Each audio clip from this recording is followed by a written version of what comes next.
আপনার মনোজগতের প্রতিটি সৌন্দর্য যদি ঢেলে সাজাতে না পারেন, তাহলে এই দুনিয়ার সুন্দর অসুন্দর যাই দেখেন না কেন সবই আপনার কাছে মিছে মনে হবে।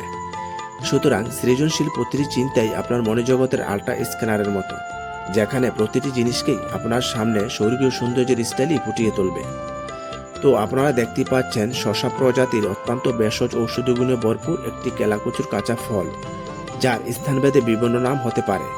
সেই সাথে অবশ্যই একটি লাইক করে কমেন্টসের মাধ্যমে জানিয়ে দিবেন। যাই হোক, এই ফলটি সাধারণত তরকারি হিসাবে বা ভাজি করে খাওয়া যায়। এছাড়া এর কচি পাতা, ডগা, শাক হিসাবে অত্যন্ত জনপ্রিয়। সেই সাথে তার আপদমস্তক সবই বিভিন্ন রোগের নিরাময় হিসাবে কাজ করে।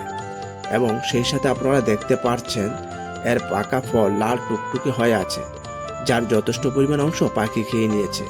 এটা মানুষ এবং পাখিদের জন্য অত্যন্ত ভেষজ ঔষধি গুণে ভরপুর অবহেলিত একটি ফল।